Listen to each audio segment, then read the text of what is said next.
Bom, vamos dar início, então. Gostaria inicialmente de cumprimentar todos, alunos, professores, em especial aos nossos 2 palestrantes desta noite, que foram nossos ex-alunos e que hoje nós vamos ter a satisfação de ouvir um pouco sobre as trajetórias dos dois. Nós damos continuidade hoje às atividades da 7ª edição do simpósio continuado do curso de graduação em Arquitetura e Urbanismo. Alguns recados iniciais. É importante, nós estamos gravando essa sessão, então nós contamos com a autorização expressa de todos os presentes, em especial dos nossos 2 convidados de hoje, a arquiteta Mariane Zanotti e o arquiteto Rodrigo Scherer. Estamos transmitindo essa sessão também pelo Facebook.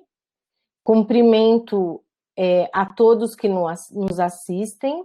Em especial, gostaria de cumprimentar e agradecer o aluno Bruno Ferreira, que está operando esta transmissão.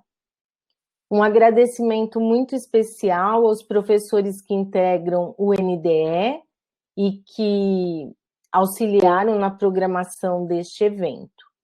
Também gostaríamos de agradecer o Conselho do Curso de Arquitetura, a Unicep, na pessoa da Ana Lívia, que nos auxiliou a organizar a divulgação, e também a direção da instituição pelo apoio na realização desse evento. O evento vai funcionar da seguinte maneira. Inicialmente, a professora Adriana Freiberg vai apresentar a Mariane. A Mariane tem até 40 minutos para fazer a sua apresentação. Na sequência, a professora Adriana vai apresentar o Rodrigo, que tem o mesmo tempo para fazer a apresentação. A primeira pergunta vai ser feita pela professora Adriana, que é mediadora do evento, e na sequência nós abrimos para os alunos que terão preferência nas perguntas. Só para lembrar, eu peço que quem estiver falando mantenha, por favor, a câmera ligada. Adriana. Ana, só uma pergunta. Eu tenho uma pergunta para cada um dos palestrantes. Eu vou fazer essa pergunta na sequência, ou um responde, depois o outro responde? Como você preferir, Adriana, você pode fazer para os 2 e cada um responde de uma vez, ou você pode fazer para um, depois para o outro. Tá bom, tá ótimo, então. Não posso. Podemos dar sequência. Eu vou desligar minha câmera para não ficar pesando muito a página. Tá certo. Então, boa noite a todos. Queria agradecer a presença da Mariane. A Mariane, ela foi uma aluna do curso de Arquitetura e Urbanismo da Unicep, formou-se o ano passado, em 2019, e ela, além de trabalhar em um escritório de arquitetura, ela ingressou como voluntária na Teto. E nesse ano de 2019, né, uma organização que veio para a cidade de São Carlos e começou a expandir-se, né, com foco no interior. Desde então, ela compõe a equipe de recursos, a qual tem o intuito de fazer eventos, parcerias com pessoas e empresas, e envolver novos membros e arrecadar fundos para projetos de ONGs a nível nacional. Atualmente, a Teto passa por uma reestruturação por conta da pandemia, com novos projetos de infraestrutura e nas comunidades em que atua.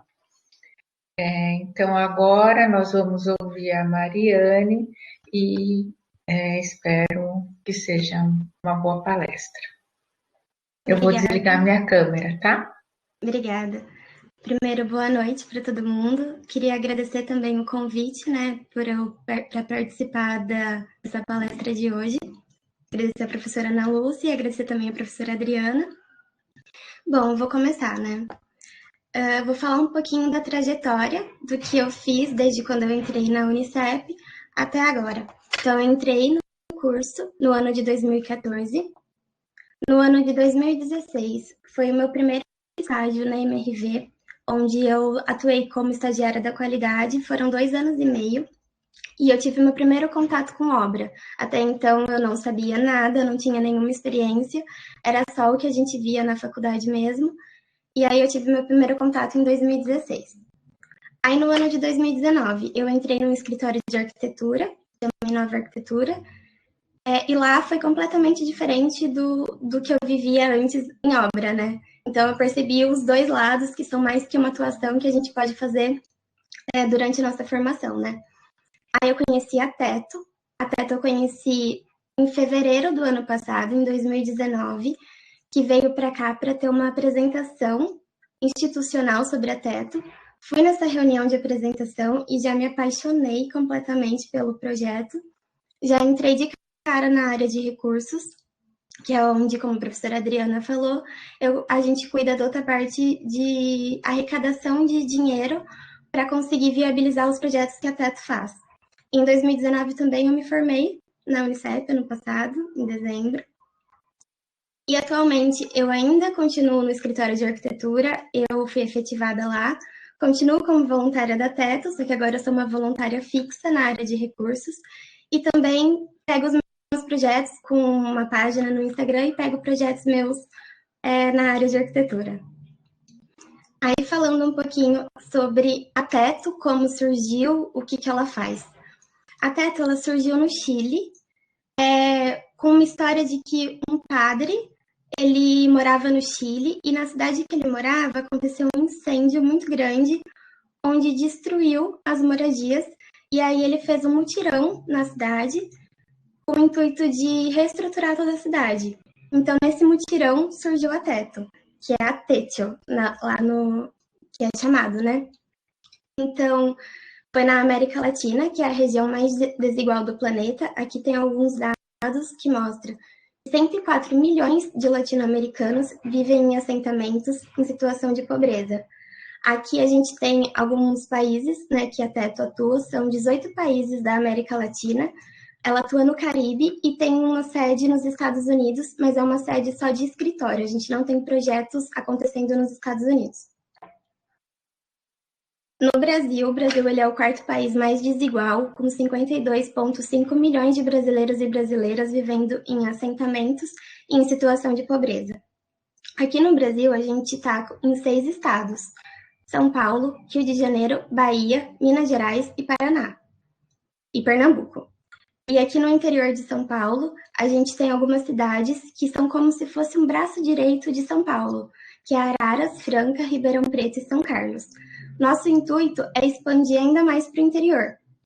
Por enquanto, a gente só teve projetos efetivados mesmo em Ribeirão Preto e em Bauru, que hoje em dia não faz mais parte da sede da Teto.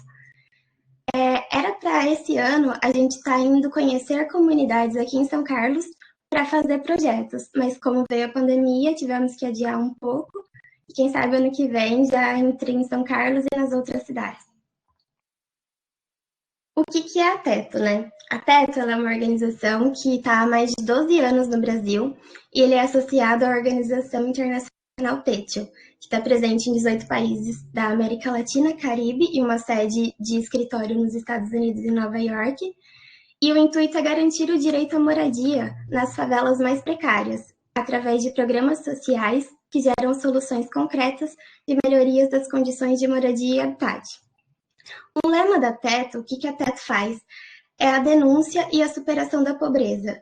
Então, o que a gente faz o principal projeto da Teto é a construção de moradias emergenciais, onde a gente vai até as comunidades, a gente substitui o barraco que a família mora por uma moradia emergencial de madeira. Mas eu repito, é uma moradia emergencial, então ela não dura a vida toda, ela tem um prazo de 5 anos, que é uma forma de fazer com que a família consiga se reestruturar, se reerguer e conseguir crescer a partir daí. É um salto para a família conseguir crescer. Algumas especialidades da Teto. A gente atua, então, em favelas precárias, com a pobreza e a desigualdade. Então, sempre fazendo essa denúncia, mostrando que essas favelas que são mais invisíveis na sociedade existam, e a gente quer que as pessoas saibam que existam e que se sintam mobilizadas para apoiar essa causa e fazer com que não aconteça, não tenha mais voluntariado de juventude com a participação cidadã, onde a gente procura atrair o máximo de voluntariado que estejam engajados na causa e que queiram mudar essa realidade junto com a gente, e as cidades com a transformação urbana, que é o que eu falei, a gente quer que não precise mais existir a Teto, a gente quer transformar aquele espaço que é de barraco em um lugar que eles podem se sentir seguros e chamar de lar. Aqui algumas frentes de trabalho da Teto. A gente tem projetos de construções de sedes comunitárias. Nesses projetos, em épocas normais, tirando a pandemia, digamos assim, seriam onde as comunidades teriam espaço para fazer as reuniões, onde elas conseguem conversar com os voluntários da Teto, definir os projetos que vai ter naquela comunidade. Então, é um espaço de convívio, que seja um espaço central, onde se alguém da moradia se sentir inseguro, tiver alguma reclamação, alguma coisa, consegue ir até lá e conversar com os líderes comunitários.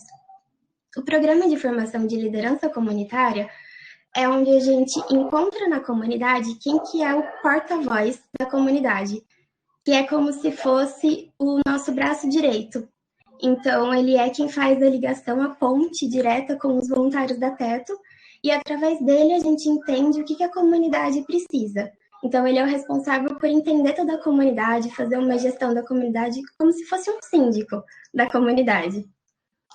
Os projetos de infraestrutura comunitária, a gente sempre procura, além das construções, fazer outros projetos para conseguir trazer à comunidade melhorias. Então, a gente tem como projetos de infra, banheiros, lavatórios, sedes comunitárias, horta, parquinho, vários outros tipos de projetos, e a gente vê o que a comunidade precisa, qual a demanda, para a gente conseguir realizar o projeto. Uma história que é muito legal, que a gente sempre conta, que impacta bastante, na minha opinião, é que uma vez a gente estava fazendo uma reunião com uma comunidade, e aí a gente estava vendo lá com a liderança comunitária e com os moradores o que eles queriam para a comunidade, qual que seria um bom projeto para a gente fazer. Aí sugerimos um parquinho, uma área de lazer, alguma coisa assim. Aí o pessoal juntou e falou, não, eu não quero isso, eu quero uma escada. Aí a gente falou, uma escada? Aí eles, sim, uma escada, porque toda vez que eu vou trabalhar, eu chego sujo no serviço, ou então quando eu vou procurar um emprego, eu chego todo cheio de lama e as pessoas me olham torto. Então, se eu tiver uma escada, eu não vou correr esse risco, porque eu não vou precisar andar no barro se chover, eu não vou escorregar na lama. Então, são coisas assim que a gente não pensa, né? A gente pensa, lazer, quando na verdade o que eles queriam era uma coisa que não passa na nossa cabeça, né? Assim, é fora da nossa realidade, digamos assim. A parte do diagnóstico e avaliação é onde a gente avalia a comunidade e vê quais comunidades e quais casas têm o que a Teto pode oferecer. Por ser uma moradia de emergência, a gente não atua, por exemplo, em comunidades em que já tem casas de alvenaria formada. A gente não vai derrubar uma casa de alvenaria e construir uma de madeira no lugar. Então, são sempre comunidades em que é barraco de lona, de papelão, de madeira muito fina. Então, a gente faz todo esse diagnóstico, a gente faz uma entrevista com todas as famílias da comunidade, vem quem tem interesse, tem um contrato com a família que foi escolhida e a Teto. Então, a família, a gente não é assistencialista, a gente não vai lá e dá uma casa para a pessoa. A família paga um valor simbólico de R$200, e aí ela ajuda a gente a construir. Nós construímos sempre em conjunto com a família. Nunca é dado diretamente para a família. Até porque tem uma sensação maior de eu conquistei. A família sente que ela conquistou aquele lar. a formação e mobilização de voluntariado é sempre procurar voluntários e voluntárias que estejam engajados e que queiram levar o que a Teto faz e seguir com essa denúncia. A Funteto, ela é um programa onde uma empresa financia um projeto completo da Teto. Então, a gente tem empresas amigas da Teto, onde elas financiam 100% do valor e a gente constrói o projeto financiado por ela na comunidade. E o programa de construção de moradias emergenciais é o mais conhecido, onde a gente vai na comunidade e a gente constrói a moradia junto com o morador em um final de semana. Então, a gente normalmente é em São Paulo, porque aqui no interior não tem tantas construções ainda, só teve em Bauru e em Ribeirão. Então, a gente vai para São Paulo na sexta-feira à noite. Aí no sábado, 4 horas da manhã, a gente já acorda e vai para a comunidade. Na comunidade, a gente tem que chegar lá e a família já tem que ter derrubado a casa que ela morava antes. Então, o terreno tem que estar limpinho para a gente. Aí a gente faz toda a parte, desde fundação até a colocação do última telheira no telhado da casa. Então, em um final de semana, a gente fica das 5 horas da manhã até as 6 horas da tarde no sábado. No domingo, a mesma coisa, e aí a gente vai embora e entrega a casa para a pessoa. E no final de semana seguinte, a gente volta para a comunidade e faz a pintura. No Brasil, já foram construídas, com o apoio da Teto, mais de 4.000 moradias de emergência. Concluímos 50 projetos comunitários e mobilizamos mais de 70 mil voluntários. Agora é época de pandemia. A gente não conseguiria fazer o que a gente está acostumado a fazer, e com 500 voluntários na comunidade para fazer a construção. Então, a Teto resolveu deixar um pouco de lado aquilo que ela fala, que ela não é assistencialista, e apoiar de alguma forma a atual realidade que a gente estava vivendo. Então, logo no começo do ano, a gente criou uma campanha por uma quarentena mais justa. Nessa campanha, a Teto conseguiu arrecadar R$ 525.819 e a gente distribuiu água, kits de higiene e cesta básica nas favelas mais invisíveis do Brasil em que a Teto atua. E isso foi em 2 meses, né, de arrecadação, e esse valor ajudou quase 10 mil pessoas nas comunidades. E agora, depois que a gente fez essa parte de doação, o que a gente ia fazer? Então, a gente, todo ano, faz uma campanha de embaixadores. Nessa campanha, a gente normalmente financia o dinheiro, consegue o dinheiro para a construção de moradias. Só que agora, na atual realidade, a gente não poderia fazer a construção. Então, a gente foi para projetos de infraestrutura. Então, todo o dinheiro arrecadado na campanha de embaixadores, onde tem pelo menos 5 embaixadores de cada sede do estado do Brasil, todo o dinheiro foi para projetos como banheiros, lavatórios, pias, tudo que seria para melhorar a vida da pessoa, do morador durante a pandemia, para ter o mínimo de higiene e dignidade que eles não tinham. Então, em São Paulo, a gente conseguiu arrecadar R$ 239.679,51 em 45 dias. No interior de São Paulo, a gente arrecadou 105 mil, e foi o máximo de arrecadação até hoje numa campanha no Brasil. Então, o interior de São Paulo ficou muito, muito feliz, foi uma conquista incrível para a gente. E no Brasil foi R$ 910.989,46, arrecadados para os projetos de infra. Aqui eu vou mostrar alguns projetos. Esse é o banheiro modular, que é um projeto de saneamento básico de emergência, né, que tem como objetivo diminuir os riscos de contaminação pelo novo coronavírus, além das doenças gastrointestinais e outras infecções. E esse banheiro, ele foi construído no Paraná, e ele foi construído junto com um biodigestor. Aí esse biodigestor, ele é para fazer o tratamento dos dejetos que saem do banheiro, para usar como adubo nas hortas comunitárias. Então, é tudo pensado em conjunto para nada ser desperdiçado e eles conseguirem utilizar, né, de todos os recursos que a gente conseguir levar para a comunidade. A captação de água de chuva é um projeto de reservatório de água para promover a higiene das famílias, porque lá a maioria das casas não tem acesso à água tratada, não tem acesso a saneamento, não tem banheiro, não tem uma pia, não tem nessa parte, não tem simplesmente. Então isso seria uma forma de que várias pessoas poderiam usar, normalmente ela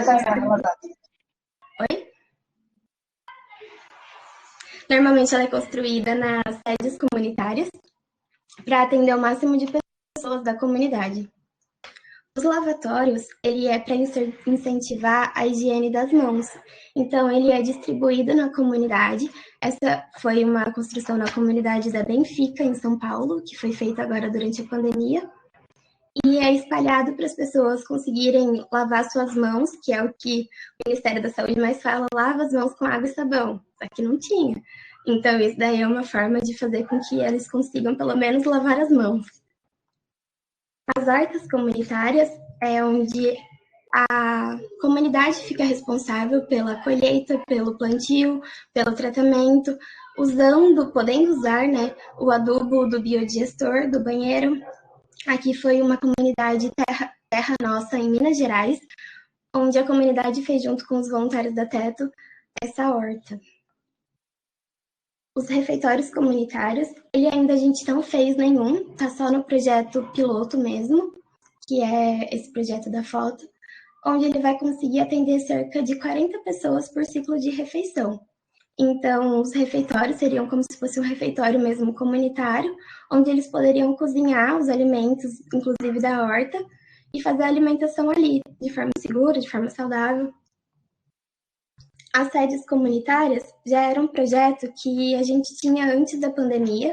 Ela servia, como eu disse, como uma forma de local para as pessoas se encontrarem, conversarem, terem reuniões. Agora, ela serve como postos de primeiro atendimento para quem está com sintomas. Então, elas iriam até a sede, ali ela faria uma triagem para ver o que seria, se precisaria ir para um hospital ou não, e também para ajudar no isolamento. Porque lá eles moram, a maioria, 8 pessoas num cômodo de 10 metros quadrados. Então é impossível ter isolamento social. Então isso ajudaria também nessa parte. Aqui é uma construção no Paraná da sede comunitária, e aqui mostra bem o que a gente faz nas construções, onde são sempre painéis de madeira, já pré-moldados, aí a gente só faz a união deles, e ali, aí aqui a foto onde está colorido é a sede finalizada, a sede pronta e entregue no Paraná. Aqui a gente mostra na primeira imagem a realidade que a gente encontra quando a gente chega nas comunidades. É sempre casas mais ou menos dessa forma, onde se chover pode correr o risco de alagar, de desmoronar. Então, são esses tipos de moradias que a gente atua. E na imagem do lado, a gente mostra a situação, que assim, é praticamente um lixão a céu aberto, infelizmente, e ali um projeto da Teto que a gente estava erguendo. E uma coisa também que me marcou muito em uma construção minha, é que eu fui, ano passado, na comunidade Tribo, na favela Tribo. Acho que é a zona norte de São Paulo. E lá, no terreno que eu tava, ele tinha um esgoto que passava no terreno. E a gente via o esgoto caindo como se fosse uma cachoeira do terreno de cima. Então, ele caía direto no terreno do meu morador. E tinha umas crianças lá, e as crianças estavam brincando na água do esgoto, com um carrinho descalço, andando, correndo. Aí a gente, não fica aí, pode trazer doença. Aí eles, por quê? Eu brinco aqui todo dia. Então, assim, até isso eles não entendem, sabe? Para eles é uma realidade. E é isso que a gente não quer, que não seja uma realidade isso. A gente quer que eles percebam que não é ok brincar no esgoto. Pode trazer doença. Aqui é uma comunidade na Capadócia que eu construí, que são fotos que eu tirei lá. E aqui do lado a gente vê a casa quase pronta, então ela é sempre elevada, né, para não correr o risco de desmoronamento. Então a gente eleva a casa para não alagar também. E ali estava na parte do telhado, e nessa outra parte a gente estava colocando as paredes, os painéis das paredes. Foi na Capadócia, zona leste, se eu não me engano, de São Paulo. Aqui foi uma construção em Bauru, que foi a primeira construção que eu fui. Essa é uma casa que ela tá pintadinha, foi no dia da pintura que a gente entregou. E eram 2 moradoras, e elas iam pintar de rosa. Foi muito gostoso fazer esse projeto. A felicidade deles quando a gente entrega assim é surreal. Aí todos os projetos, eles são estruturados pelo voluntariado fixo e tem contratados na sede, pelo menos 2 por sede. E é sempre pensando na melhor proposta para suprir a demanda da comunidade. E os voluntários, tem voluntários especializados na área de arquitetura e engenharia, porém é aberto para qualquer pessoa que quiser construir. E eles são fundamentais para pensar no desenvolvimento do projeto. Por exemplo, esses projetos de infraestrutura. Eles são projetos pilotos, que foi desenvolvido agora na pandemia, pensando no que a gente podia atuar para viabilizar um pouco a saúde e conseguir atuar de alguma forma na comunidade durante essa crise, digamos assim, que estamos vivendo. E atuar em vários campos de trabalho, tanto em obra, em escritório, ou como voluntária da Teto, me ajudou muito a entender o que vem além da graduação, né? A graduação, ela ajuda demais, mas aí, quando a gente sai, a gente se depara num mundo que a gente não conhecia ainda. Então, isso também me ajudou bastante. E enxergar novas frentes de ação, o trabalho com a mão na massa e o desenvolvimento comunitário também me fizeram enxergar o curso como uma forma de fazer a diferença. É isso, muito obrigada.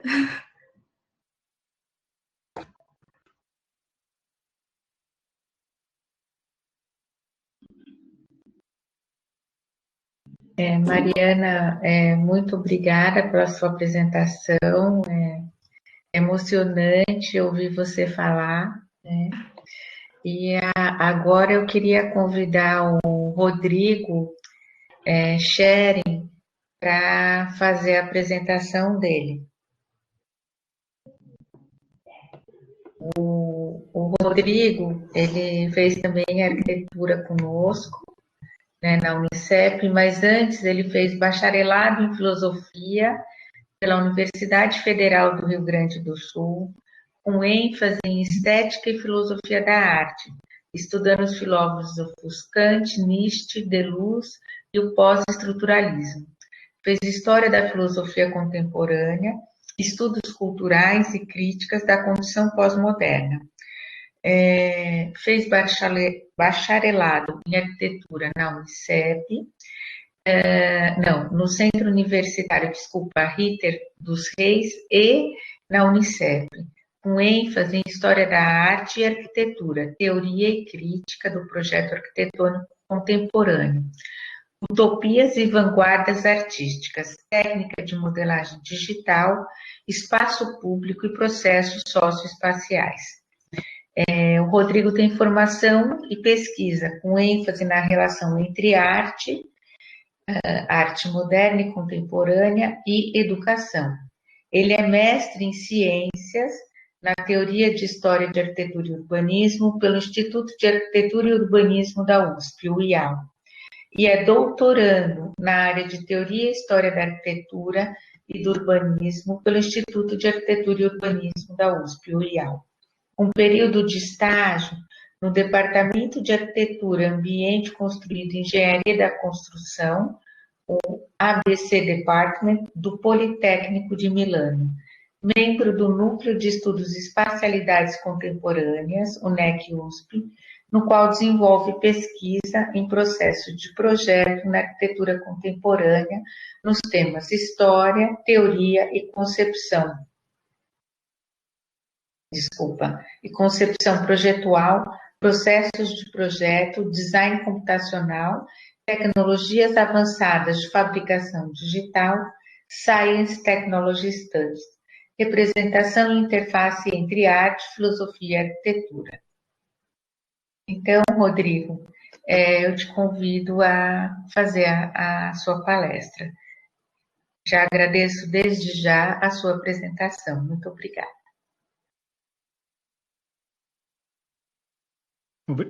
Obrigado, professora Adriana. Tempo que eu não te via também, prazer revê-la. É um prazer ter sido convidado para para falar hoje aqui. Eu fico bem feliz de ter esse público. Estou vendo que tem um bom número de participantes. Eu vou tentar sintetizar um pouco da minha trajetória para compartilhar também algumas experiências que eu acho que são interessantes no meu aprendizado e algumas inquietações também, porque basicamente eu me tornei um pesquisador, né? E ter começado nessa área da arquitetura, na verdade eu comecei na área da arquitetura, né? Eu comecei curso de graduação só do Rio Grande do Sul e comecei a fazer graduação lá, né? E trabalhar logo em escritório de arquitetura, podendo colaborar tanto no setor público quanto em escritórios comerciais, né? E eu também sempre tive esse interesse pelo lado mais assim, da teoria, da história, né? De maneira geral, dos estudos sociais. E isso que acabou me levando também a buscar uma formação complementar na filosofia. Então, eu tive essa experiência de escritório, né, basicamente, em projetos, por um bom tempo. Até um certo ponto eu cansei um pouco disso e resolvi focar um pouco na filosofia. Depois voltei e resolvi seguir para a pós-graduação, porque eu tinha algumas inquietações que eu queria levar para a pesquisa, né, aprofundar um pouco mais, formalizar isso, esses interesses, inquietações. E aí eu busquei a pós-graduação aqui do Instituto de Arquitetura e Urbanismo, que não sei se todos conhecem, ele fica aqui dentro do campus da USP de São Carlos. Eu acredito que boa parte dos professores que também têm formação em pesquisa aqui na Unicep estão ligados ou foram ligados de alguma maneira a ele, né? Ana Lúcia, a própria Adriana, o Marcos está aqui também, e outros professores que eu conheço da Unicep. Então, a gente tem uma relação até, posso dizer, próxima, né? Não só pela formação, mas pelas atividades. E eu sempre tive muitas inquietações em relação a como desenvolver processos de projeto, né? Geralmente está acostumado a trabalhar muito uma referência moderna, né? De trabalhar uma espacialidade em planta, organização de setores, de serviços, de áreas, né? E meu interesse mais específico pela arquitetura contemporânea me levou a buscar pensar, articular outras formas de pensar mesmo o processo de projeto. Eu vou tentar compartilhar aqui a tela.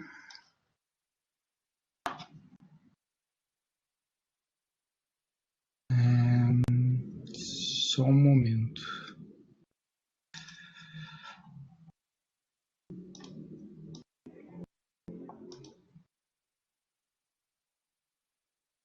Acredito que agora está carregando.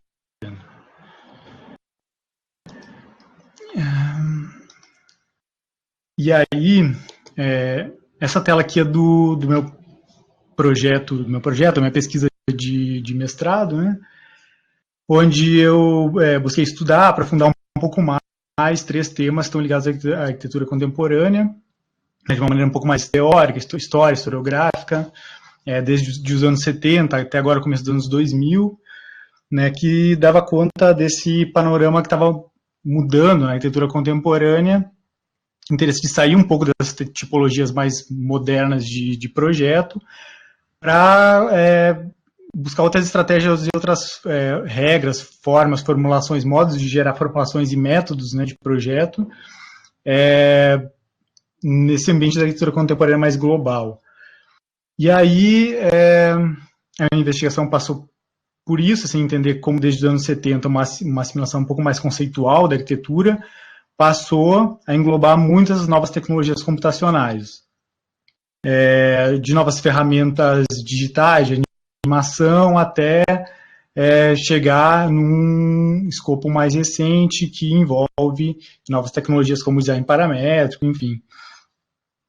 E que de uma forma ou de outra tem um rebatimento no trabalho no escritório, né, que assim como essa imagem, acho que boa parte das pessoas já trabalha com o CAD, né, com ferramentas que são de representação, de organizar alguma geometria de maneira mais representacional, que aos poucos foi passando por uma apropriação de um uso computacional, digamos assim, por meio de tecnologias de modelagem da informação, né, mas também algo mais atual, mais recente, que já são esses processos que englobam uma interoperabilidade entre diversos programas por meio de programação visual.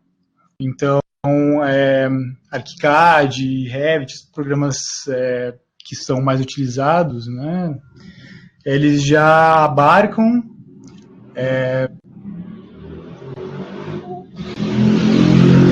modos de gerar o projeto através de programação visual. E o que isso quer dizer, né? É controlar o processo da modelagem, não unicamente pela modelagem por meio do mouse, uma modelagem direta, né, pelos objetos, mas sim gerar uma programação que tenha um controle e uma automatização de todo o processo e que eu possa variar ele a qualquer momento de uma maneira mais rápida e mais automatizada, né? Esse tipo de tecnologia tem entrado também no Revit, né, diretamente no Revit, o que gera um controle maior por meio do usuário e permite uma exploração muito mais facilitada, né, não só da geração formal, mas de um controle de uma complexidade de informações que entra nesse fluxo de projeto. E isso aqui é só para mostrar rapidamente, extraí de um livro de um grupo bem conhecido da área de design computacional. Ele está em inglês, mas basicamente ele representa um pouco essa passagem, assim, né, da era 2D, né, para o BIM, para o design computacional. Ou seja, a gente vai ganhando mais controle dessa modelagem da informação até que é possível gerar informação para a fabricação. Né? A gente tem a capacidade de gerar diretamente, não só uma modelagem de uma representação na tela, mas gerar informações que podem ser enviadas para máquinas como impressoras 3D, máquinas CNC de corte ou outras, né, que podem gerar a edificação a partir dessas informações. Isso acabou se tornando uma síntese das minhas inquietações. Esse daqui é um livro do Neil Litt, que ele lançou no começo do século, que ele já falava dessa questão da tectônica digital, né, que era uma coisa muito criticada no começo pela dificuldade que se via, né, entre essas lacunas entre o que era produzido no digital e como materializar isso, formas complexas, enfim, e que com as novas tecnologias, né, isso foi sendo facilitado de várias maneiras. Então, esse mote foi o mote que acabou me levando a de doutorado, que agora foca mais especificamente em entender como essas tecnologias de fabricação digital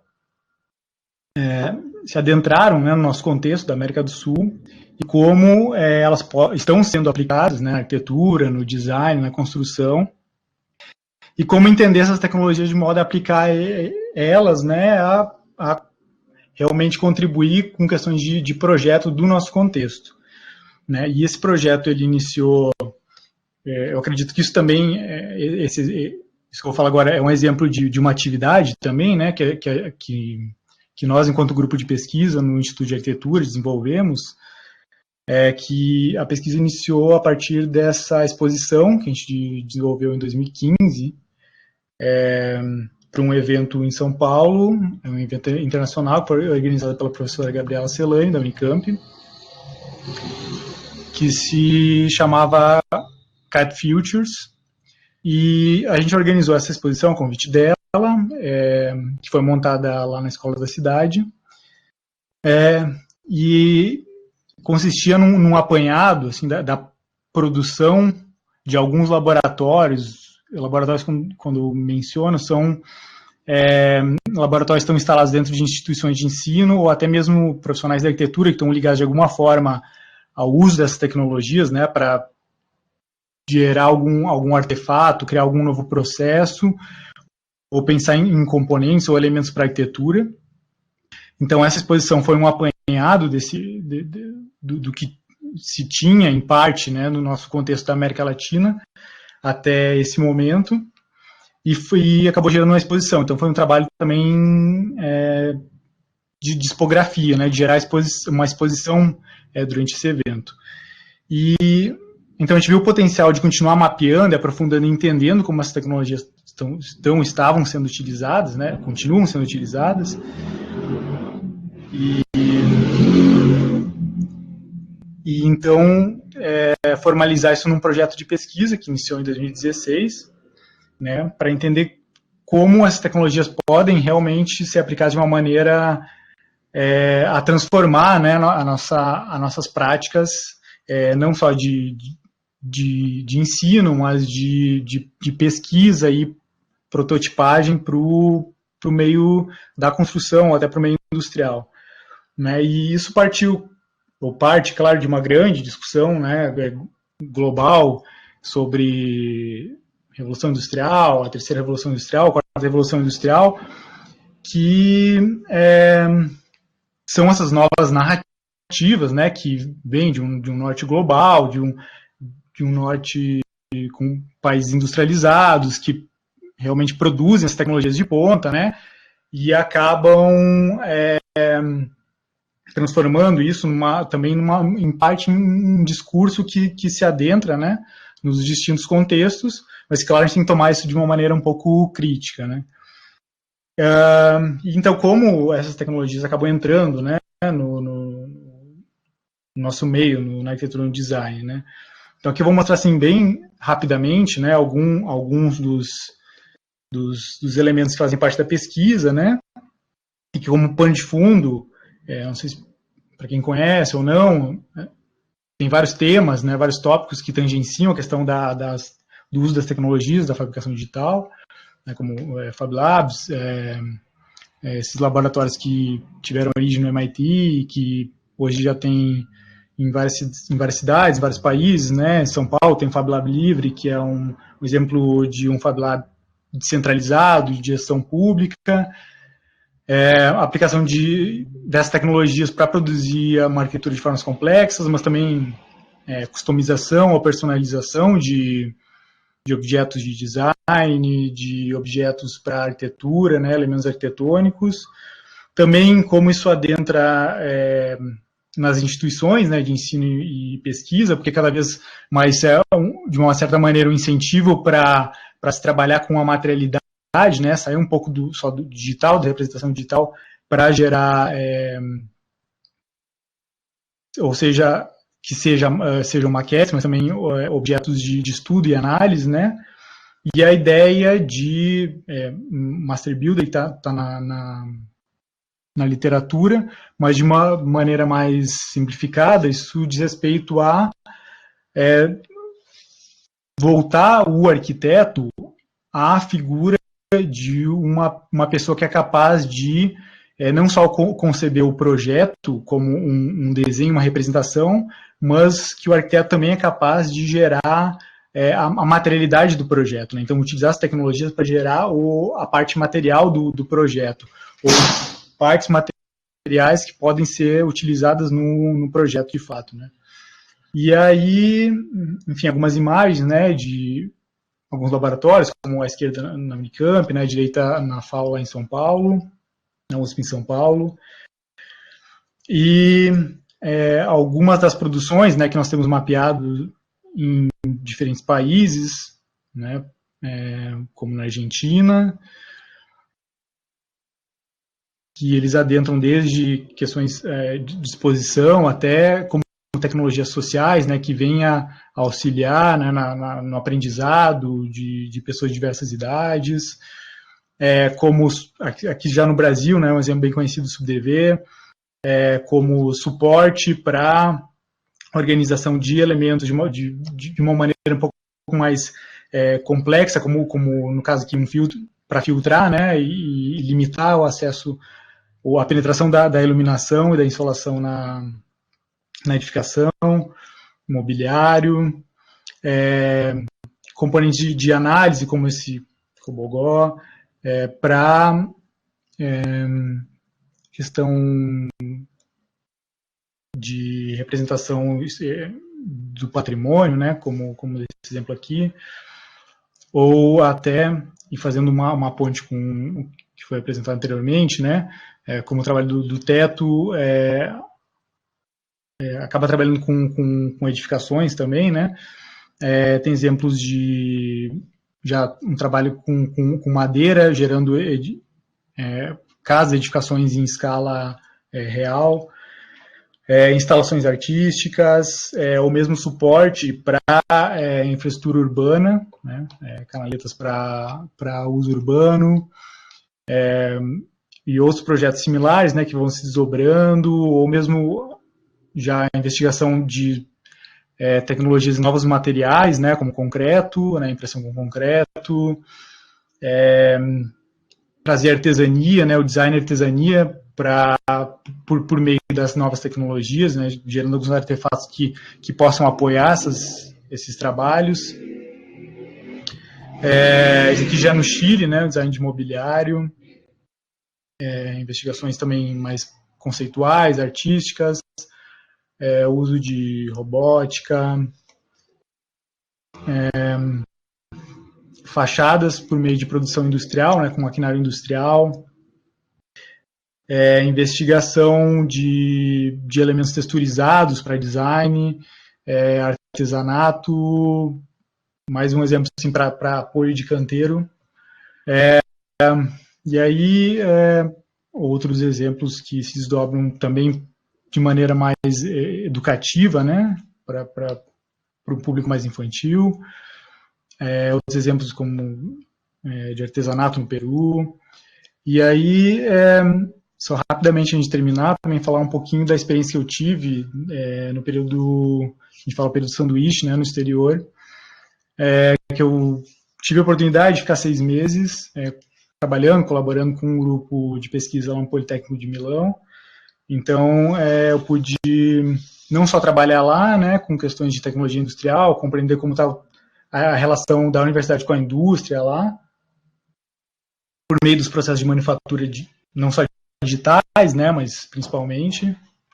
E lá eu acabei, então, fazendo também um mapeamento, né, de laboratórios e instituições de ensino e pesquisa, mas também várias iniciativas, né, que já estavam fora do escopo da universidade, né, escritórios, escritórios que davam consultoria, né, em relação ao uso dessas novas tecnologias, a aplicação do design computacional para solucionar problemas ou alguma dificuldade para o projeto, né, e orientar algumas dificuldades ou limitações de alguns projetos para que eles pudessem ser fabricados digitalmente. Então, eu pude fazer esse mapeamento e visitar alguns desses lugares, né, algumas dessas instituições. E, claro, lá a gente tem um grande investimento nisso, né, porque, como falei inicialmente, uma das narrativas é europeia, né, falando sobre indústria 4.0, então eles estão tendo um grande investimento em investigar como essas novas tecnologias podem realmente contribuir na construção civil, né, como esse exemplo lá na Bélgica, né, de grandes impressoras podendo construir efetivamente, né, uma edificação numa escala real, com elementos cimentícios, ou na Architectural Association, né, que eles utilizam muito para o desenvolvimento de protótipos e uma investigação bem exploratória, né, de elementos para construção, elementos mais conceituais que podem contribuir para o desenvolvimento mesmo intelectual do estudante, né.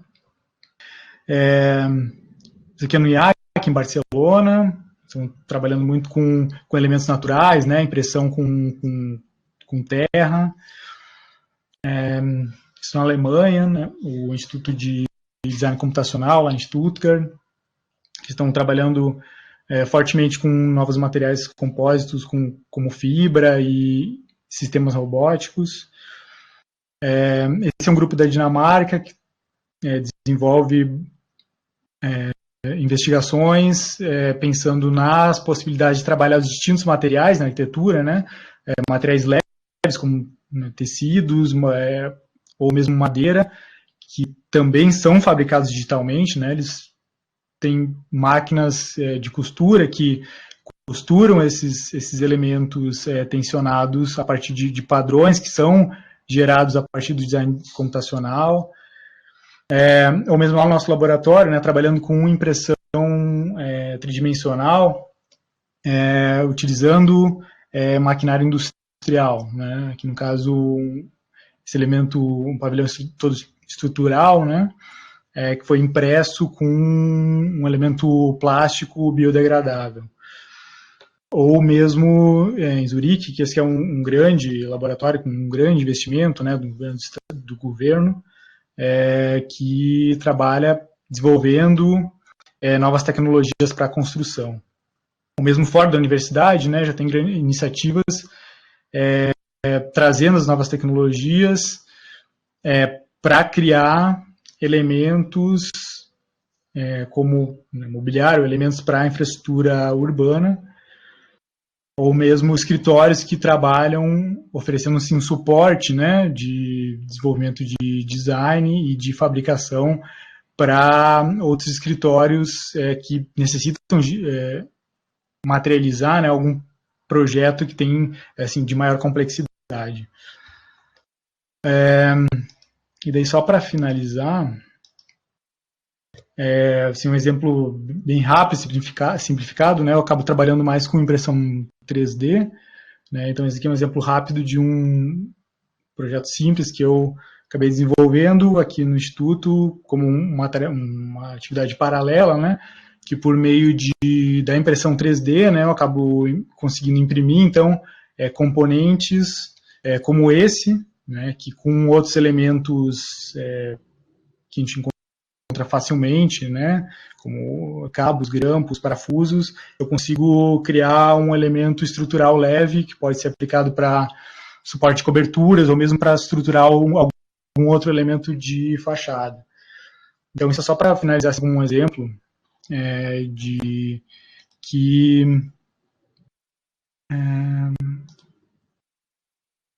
a questão da investigação, eu acho que eu tenho que... Ok.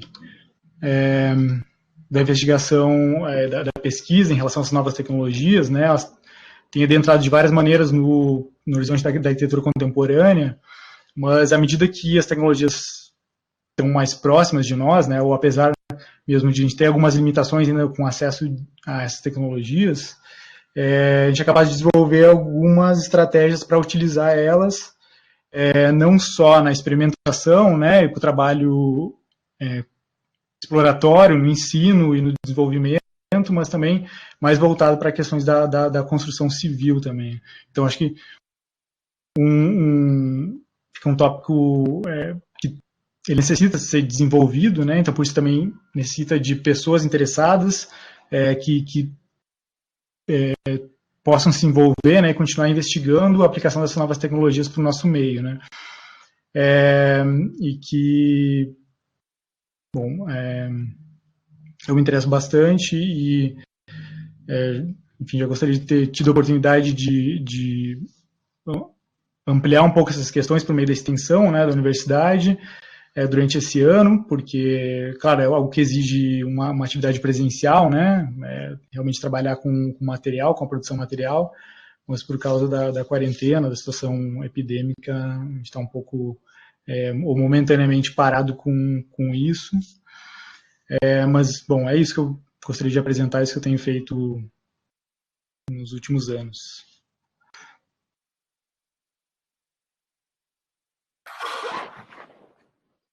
Obrigada, Rodrigo. Gostaria de pedir para a Mariane e para a Adriana abrirem as câmeras e a condução está com você, Adriana. Tá. Eu também queria agradecer o Rodrigo, eu achei muito interessante a sua abordagem. Eu vou começar com uma pergunta para Mariane, né? Que no trabalho voluntário ele ainda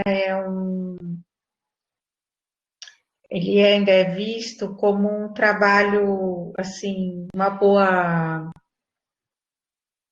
boa ação, mas ele muitas vezes poucas pessoas enxergam o trabalho voluntário como uma forma também de enriquecimento e de formação para a pessoa que está executando o trabalho, né?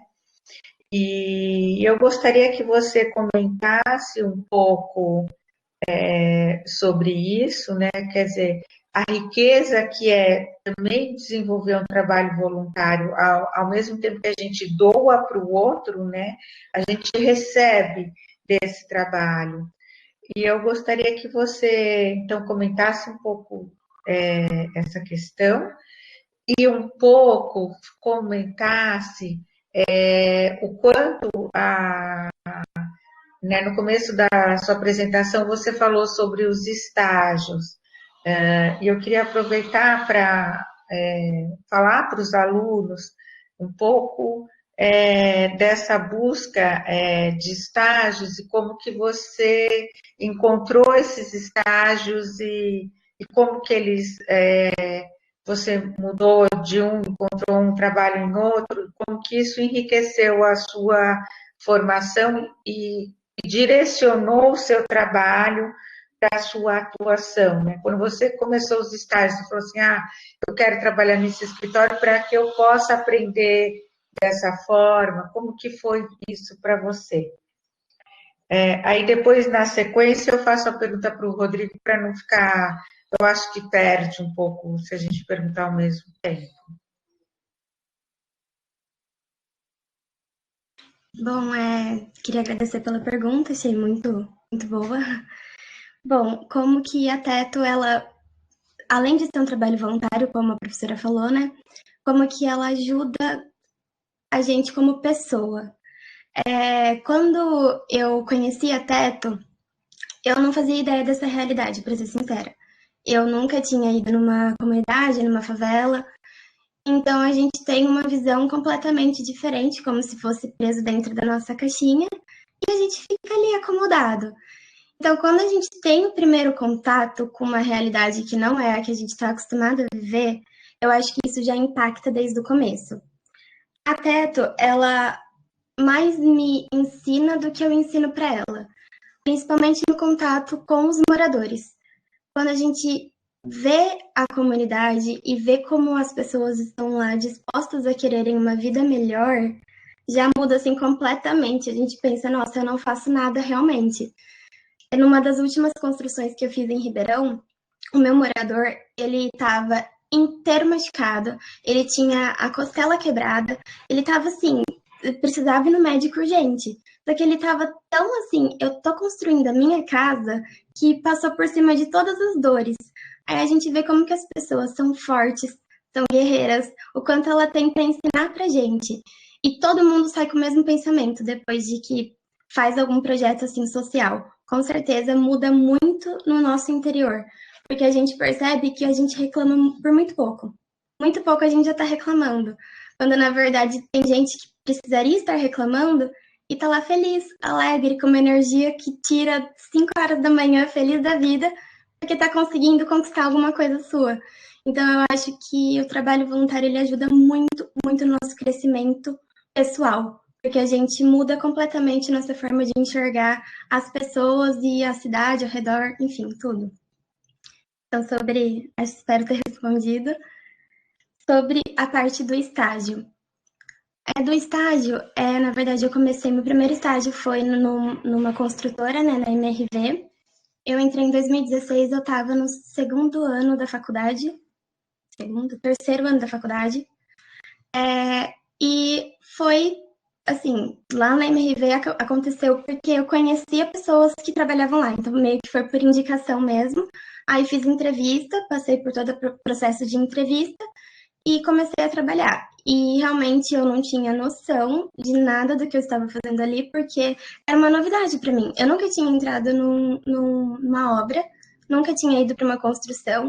Aí me deparar com uma obra gigantesca de 30 prédios para construir, assim, foi impactante. Só que foi uma experiência muito, muito boa. E depois, quando eu saí da MRV, eu queria uma nova experiência, sair de construtora para entender como que é o campo de atuação num escritório. E eu acho que isso é importante para a gente conseguir ver qual caminho a gente quer seguir. Se eu sou mais de obra, se eu sou mais de projetar. Então, quando eu saí, eu mandei também vários currículos, saí mandando currículo para um monte de escritórios de arquitetura e acabei conseguindo um estágio. Gostei muito do estágio, tanto é que eu estou lá até hoje. E, e acho que me ajudou muito também a experiência em obra, mas me ajudou muito toda a parte o acadêmico, né? Todos os projetos que eu desenvolvi na faculdade, o projeto de usar as ferramentas que a gente tem que usar na faculdade. Isso me contribuiu muito para eu conseguir também no escritório ter uma boa relação assim com a minha chefe, conseguir fazer os projetos, entender como que é cuidar de um cliente, né, conversar com o cliente, que é bem difícil do que a gente faz um projeto para os professores avaliarem. Então, a gente está lidando realmente com uma pessoa que está ali o sonho dela, né, a casa. E isso eu acho que foi bem legal também, a experiência de trabalhar em mais que uma atuação, para entender qual área que seria que eu mais gostaria de me encaixar no mercado profissional.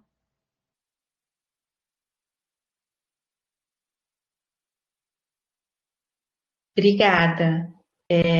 Eu vou fazer agora a pergunta para o Rodrigo, e aí depois a gente abre as perguntas, já tem algumas perguntas na lista, algumas pessoas para fazerem as.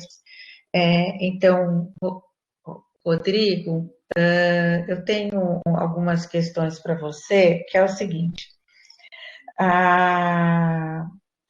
Em primeiro lugar, eu acho que você, como aluno, eu lembro, né, de você desenhar muito bem, né? Você ter um traço, você ter um trabalho de desenho que eu, pelo menos, gostava muito e eu achava bem interessante.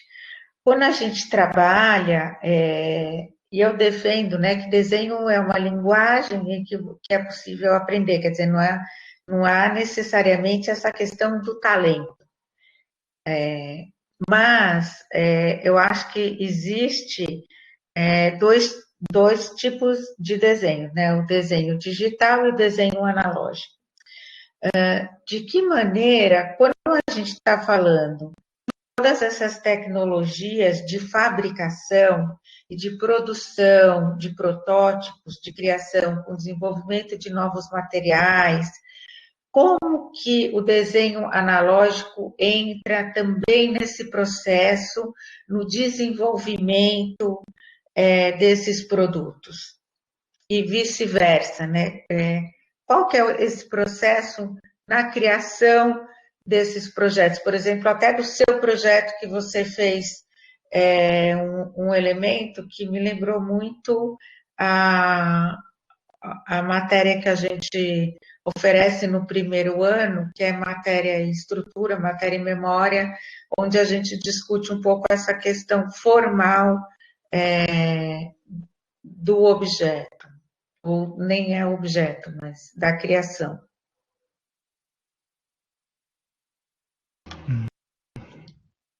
Sim, eu acredito que acho que a pergunta é ótima, muito pertinente, porque também traz à tona essa relação, ou essa questão da discussão mesmo, né, o desenho à mão, o desenho digital. Acho que até um tempo atrás havia bastante sim, essa discussão em termos de como se fosse se visse isso com uma certa oposição, né? Eu acredito que isso já foi um pouco superado, porque qualquer pessoa, assim, eu ou qualquer pessoa que eu conheço, assim, que trabalha com qualquer tipo de tecnologia computacional, mesmo de fabricação, nunca deixou e nunca vai deixar de utilizar, né, o desenho, de maneira... Porque é um registro da ideia, né? Uma forma de registrar a ideia de uma maneira mais rápida, mais facilitada, mas também o próprio desenho à mão, ele não se perde de qualquer maneira, mesmo se utilizando qualquer uma dessas tecnologias, porque acho que hoje em dia já existem tantas tecnologias de modelagem, ou mesmo de escaneamento, né, ou mesmo de desenho digital, em que facilmente esse desenho foi feito primeiramente à mão, né, como um registro de uma ideia, ou mesmo algo mais aprimorado. Se a pessoa quer utilizar isso no ambiente digital, ele consegue facilmente, né, trabalhar isso. Como falei, por escaneamento, ou mesmo pelo desenho digital. E em relação a mesmo pensar tridimensionalmente, né, maquetes, modelos, hoje em dia já tem muitos aplicativos de celular mesmo que fazem o reconhecimento de fotogrametria, por exemplo, e que podem transformar esse escaneamento, né, do objeto, transferir ele para o ambiente digital e a partir disso ser trabalhado. Então, eu vejo que isso não se perde, por mais que possa, às vezes, ter uma visão de contraposição. Acredito que toda e qualquer pessoa que trabalhe com alguma tecnologia mais digital hoje em dia, né, não vai perder esse acesso, digamos, às tecnologias analógicas, né, porque isso, sem dúvida, é o primeiro aporte, né, do registro da ideia, do desenvolvimento da ideia, né, de uma maneira de aprimorar a ideia também, né, até se chegar a algo mais concreto.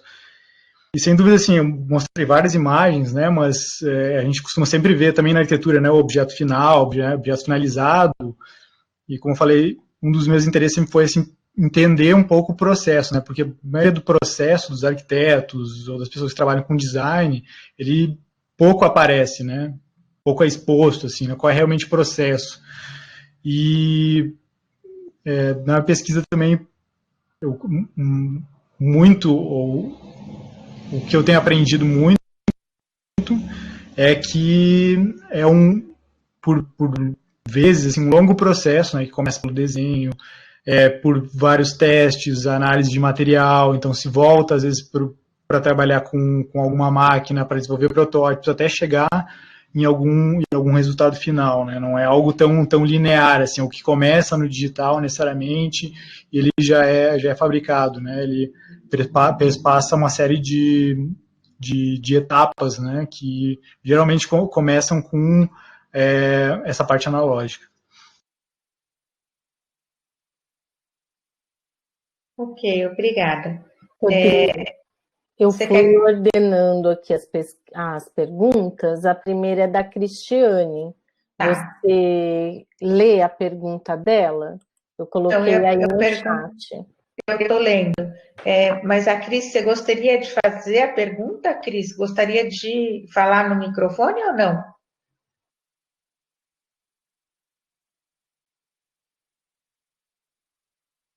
O microfone está aberto para quem quiser perguntar, mas quem enviou pelo chat é porque quer que leia a pergunta. Ah, tá, entendi, tá certo. Tudo bem, então. Então, a Cris, eu vou ler para você, a pergunta é para a Mariane, tá? A minha pergunta eu vou ler como se fosse a Cris, tá? Eu queria saber como ela conheceu a Teto e como faz para participar, né? Onde teria uma reunião, como faz para participar?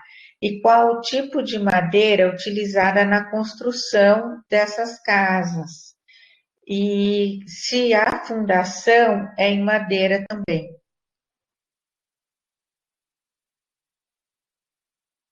Bom, Cris, obrigada por ter perguntado. Como eu conheci a Teto, como eu disse, ela veio para o interior ano passado.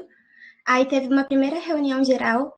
Eu descobri no Facebook, do nada, eu vi um evento onde estava falando, venha conhecer a Teto. Eu falei, nossa, o que será que é, né? Entrei, li sobre e me interessei bastante. E aí fui para essa apresentação. Então eu conheci assim sem querer. Fui para a apresentação que teve, foi na USP, a apresentação no campus de arquitetura da USP, e já me apaixonei. Então conheci assim através de redes sociais mesmo. Como faz para participar? A gente tem os voluntários pontuais. Se você quiser, eu consigo te colocar no grupo de voluntários pontuais, que a gente tem um grupo no WhatsApp aqui em São Carlos, onde a gente solta sempre lá quais são os projetos que vai acontecer e a forma que os voluntários pontuais podem ajudar. Só que para ser voluntariado fixo, a gente passa por um processo seletivo. Então, o processo seletivo vai acontecer no começo do ano que vem, e aí todo mundo pode se candidatar e participar pelo processo e tentar o voluntariado fixo. O tipo de madeira, se eu não me engano, é a Pinus, só que são painéis de madeiras já pré-fabricados. A Teto ela já tem parceria com um lugar que faz. Então, sempre que tem construção, esse mesmo lugar faz todos os painéis, porque é tudo em painel, desde o piso, parede, tudo. Então, são painéis que pesam assim mais de 200 quilos, que a gente sobe, sei lá, em 6 pessoas para conseguir trazer o painel e para conseguir fazer a casa. Então, o painel já vem prontinho para a gente não monta o painel, só que ele vem dividido em partes, né? São 3 partes para o piso e 6 partes para a casa. E a fundação, ela também é em madeira, então elas são pilotis mesmo, toras de madeira, onde a gente faz a parte da fundação, cava o buraco, joga as britas, faz toda a compactação para o solo ficar bem rígido, e a gente coloca o piloti, faz o travamento dele e começa a construir a casa em cima do piloti. Então é tudo de madeira. O único que não, obviamente, é o telhado, né? Que é um telhado de aço, só que a gente coloca uma manta térmica embaixo.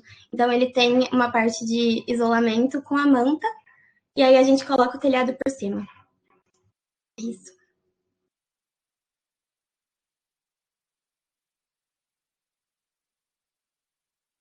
Dri, seu microfone está fechado. Desculpa, eu estava falando. Mariane, ela agradeceu, ela disse que entendeu. Mariane, você pode ir lendo aí o chat, né? Os dois, na verdade. Dri, seu microfone está desligado. A próxima é a professora Adriana Almeida, ela quer fazer uma pergunta. Posso? Vocês estão me ouvindo? Sim, tá tudo ok. Bom, oi Mariane, oi Rodrigo. Que bom que vocês estão aqui conosco, né? É um prazer, temas super pertinentes, né, para o momento que a gente está vivendo e também para dar uma dimensão mais ampla aí para os nossos alunos. Vou falar um pouquinho dos dois e eu acho que eu tenho pergunta para os dois. Então, a Mariane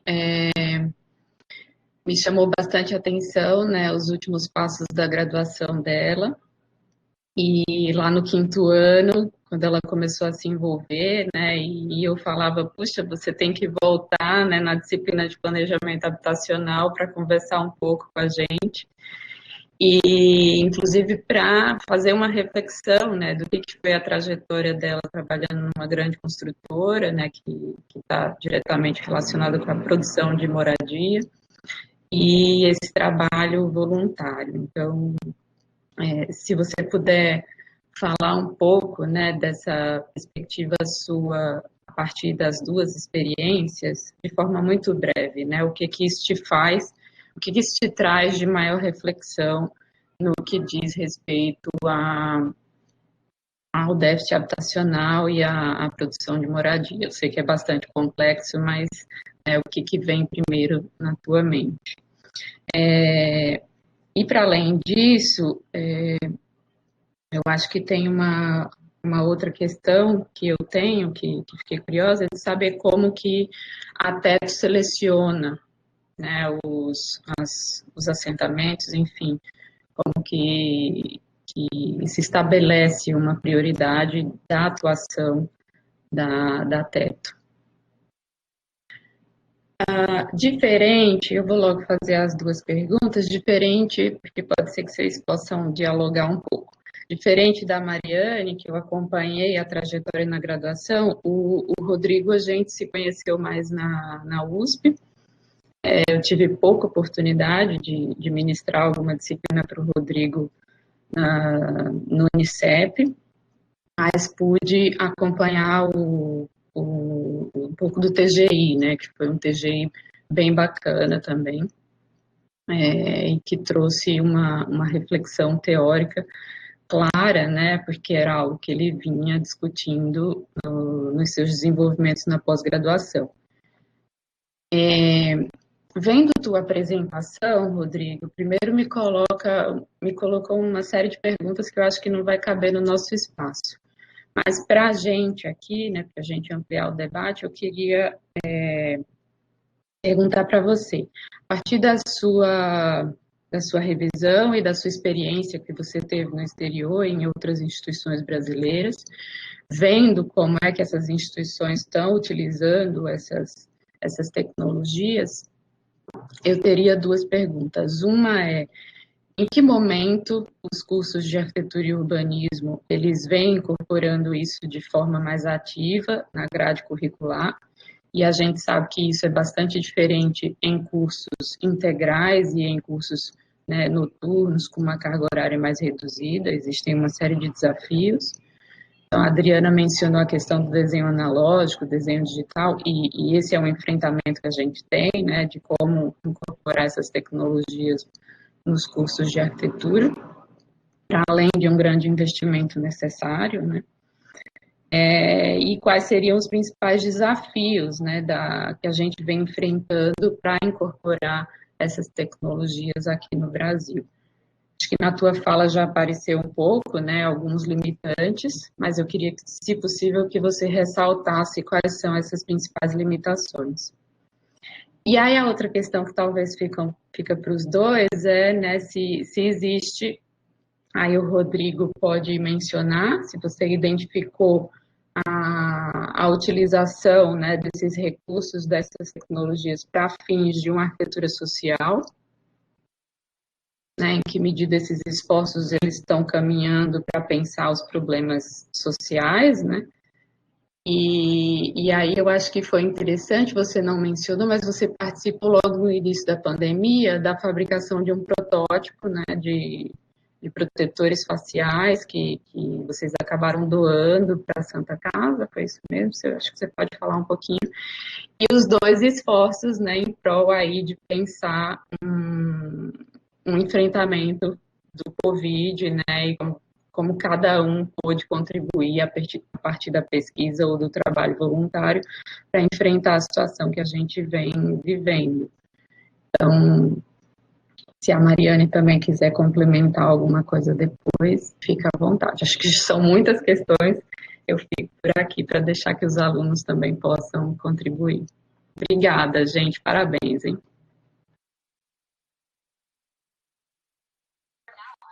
Obrigada pelas perguntas, professora Adriana. Acho que vou tentar responder, né, sobre a parte da ligação, né, ou não do projeto, do meu estágio na construtora e depois da minha experiência com a Teto. Assim, tem uma ligação, se for ver, por ser pela construtora a querer suprir essa demanda de déficit habitacional e também de ser moradias assim mais acessíveis, como programas de Minha Casa Minha Vida. Então, mas eu vejo assim completamente diferente. Na questão de construção, na questão de tudo. Mas uma coisa assim que me marca muito e que eu vejo que é muito legal é que muita gente, depois que tem a moradia da Teto, fala que comprou um predinho de algum lugar, e em Bauru, na construção que eu fui, era do lado de predinho da MRV. Assim, era o terreno do lado, tinha a comunidade, que chamava Comunidade Piquet, e do lado eram os predinhos, e as pessoas falando, um dia eu vou morar ali. Então, isso eu acho muito legal, essa relação que, sem querer, já tem, né? Que as pessoas, elas já pensam em crescer, em querer uma moradia mesmo, uma casa de alvenaria, um lugar mais seguro. E nesses terrenos que poderiam estar construindo assim dessa forma, tem muita gente vivendo de forma muito precária. Então, eu acho que tem uma ligação nesse sentido, mas no âmbito assim de construção mesmo, eu vejo bastante diferença. Não consigo ver muita relação. Na parte de como a Teto escolhe, né, define as moradias e as comunidades, então tem toda uma pesquisa antes, a gente faz mutirão de visita para conhecer as comunidades e ECO, que é escutando as comunidades. Então a gente faz esses dois tipos de programas, assim, onde os voluntários vão até as comunidades que têm possível potencial para a Teto exercer o trabalho dela. E lá nessas comunidades, a gente avalia a moradia da pessoa, a renda, como que ela vive, com quantas pessoas ela vive, faz todo um questionário socioeconômico de porta em porta na comunidade. Mas, primeiro de tudo, a liderança comunitária tem que tem que aceitar nossa entrada na comunidade, né? A gente não chega assim do nada. Então, primeiro a gente tem todo o contato com a liderança comunitária, explica sobre o projeto, a gente vê se eles têm interesse em até atuar nessa comunidade. Se for uma resposta positiva, a gente faz essa parte de conhecer cada família. Tem alguns requisitos, por exemplo, tem que ser um barraco, né? Não pode se substituir uma alvenaria por uma moradia emergencial de madeira. Então, a pessoa tem que viver num barraco. E tem algumas coisas, por exemplo, não pode ser traficante, não pode usar drogas. Tem alguns requisitos a seguir e assinar um contrato de que, pelo menos no tempo em que a Teto vai atuar nas comunidades e vai fazer esse processo, ela tem que seguir e pagar um valor simbólico de R$200 para a Teto. Então, esses são alguns requisitos. Agora, a gente antes fazia uma escolha, uma seleção, mas agora começou com um processo de algoritmo, onde as casas que têm potencial é feito um sorteio, e aí nesse sorteio define quem são as casas escolhidas. E aí no dia da comunidade varia muito, principalmente de quanto que a gente consegue arrecadar para fazer a construção, porque depende muito de quanto que a gente vai ter para definir a quantidade de casas. Normalmente, a gente constrói umas 20 moradias por construção, 30 moradias por construção, varia mais ou menos nesse tanto. E aí são sempre 10 pessoas, né, 10 voluntários, 2 líderes e a família que vai construir junto com a gente. Então, o critério de seleção é dessa forma. Espero ter respondido.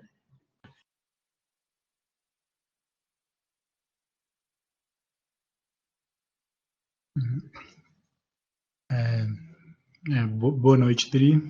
Tempo não te vejo também. Valeu pela pergunta. É bom te ouvir perguntando hoje à noite. E o interesse também, claro. São duas perguntas, né? Lembrando, bom, a primeira falando sobre a questão da aplicação mais social, né, das novas tecnologias. Isso engloba os distintos contextos, né, nos quais elas estão surgindo e estão sendo apropriadas. Primeiro, falando no nosso contexto, né, eu acredito que essas novas tecnologias têm um grande potencial para ser aplicado como tecnologia social, né, porque sim, ela facilita, né, a fabricação de muitas coisas, mas ao mesmo tempo que ela, ou por facilitar a fabricação de muitas coisas, ela possibilita a fabricação de coisas que às vezes não são tão necessárias assim de serem utilizadas, né? Assim, eu quero dizer, a gente pode fazer muita coisa, mas o que disso a gente pode tirar realmente como algo útil ou aplicável, né? Então aí acredito que entra muito o papel dos cursos de arquitetura, de design, né, da universidade, das faculdades, em se pensar as possibilidades práticas de aplicação dessas tecnologias, né? Porque a disponibilidade dessas tecnologias não vem descolada da prática de projeto, né? Então, pensar nas possibilidades de aplicação também é pensar nas possibilidades de projeto, né? Como no caso da Mariane, do teto, assim, com certeza, máquinas CNC de corte, né, algumas que já estão presentes na indústria, inclusive, né, podem auxiliar no corte de peças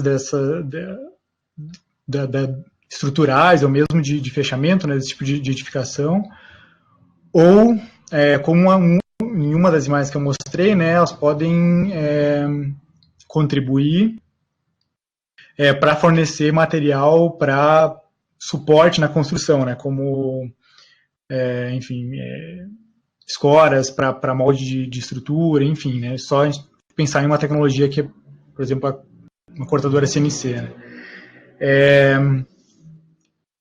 Impressão 3D, por exemplo, é outra tecnologia, só que no nosso contexto ainda está muito limitada, né, em termos de qual a escala que ela pode produzir. A gente tem máquinas ainda que podem produzir em escala reduzida, então acaba limitando um pouco o que a gente pode fazer com elas, também o material que a gente pode utilizar, né. Mas já há tecnologias mais avançadas que podem imprimir, principalmente com sistemas robóticos, né, em escala 1:1, em escala real. Mas, mais especificamente para o nosso contexto, acho que nesse momento, ele ainda se adentra como uma tecnologia que oferece um suporte muito mais para prototipagem, assim, para protótipo, né, de alguns elementos, do que efetivamente para a construção. Fornecendo alguns suportes ou elementos que podem contribuir ou para pré-fabricação ou para construção em loco, né? Ou mesmo como eu mostrei alguns exemplos para design de objetos, de instalações, né? Algumas coisas complementares. Alguns elementos que eu mostrei também como para fachada, por exemplo, foram fabricados porque foram utilizados tecnologia que está disponível na indústria. Então, não necessariamente uma tecnologia mais próxima ou tão fácil de ter acesso. Mas esse eu acredito que é um salto que também necessita ser feito, e também voltando a essa relação da experiência em distintos contextos, né, que eu tive. Nas instituições laboratórias que eu pude visitar na Europa, tem esse contato muito mais fluido com a produção industrial. Então, há uma retroalimentação das tecnologias, uma transferência tecnológica, né? Se fala de transferência tecnológica entre uma e outra. Então, o que é produzido em uma pode contribuir com a produção industrial, no caso da universidade, para a produção industrial, e o contrário também, né? As indústrias fomentando a investigação, a pesquisa, né? Para pensar assim, como essas novas tecnologias podem ser aplicadas efetivamente na construção de sistemas construtivos, moldes, estruturas, componentes, elementos para a arquitetura, né? Então, e transferindo para o nosso contexto, eu não consigo fugir de fazer a crítica, por exemplo, ao que a gente está vivenciando agora, assim, né? A todo esse esvaziamento do investimento em pesquisa, a toda essa diminuição do parque industrial, o investimento em pesquisa fora da universidade, até mesmo é muito difícil de ser encontrado, há pouca abertura, às vezes, em parte da universidade, para assim, se conectar com alguns setores de produção, mas também de setores da produção para entrar em contato com a universidade, para fomentar a pesquisa. Então, essa falta de contato acaba atualmente nos limitando muito.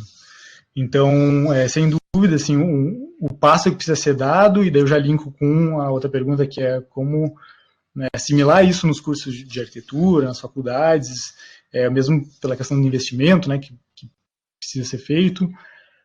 Sem dúvida, passa por buscar um pouco mais de contato com setores produtivos, mudar um pouco essa cultura desses setores em relação ao que é feito na universidade, na faculdade, nos cursos de arquitetura, né? E dentro dos cursos de arquitetura, o ensino, o aprendizado, o trabalho com essas tecnologias, tanto computacionais quanto de fabricação, e como tentei pelo menos mostrar na apresentação, estão cada vez mais ligadas, mais próximas, né? Elas não podem ser mais trabalhadas só em termos de disciplinas de representação, mas tem que estar sempre ligadas com disciplinas de projeto, né? Então, acho que exigiria também um pouco uma assimilação em termos de como isso adentra nas disciplinas, né? Fomentando algo que é um pouco mais experimental, mais investigativo, nos próprios cursos de graduação, né? Não que se espere só que a pessoa, digamos, saia de uma graduação, né, e aí vai buscar uma pós-graduação, uma pesquisa, né, que essa parte da investigação, da exploração, ela já seja fomentada também nos cursos, né. Em termos de tecnologias,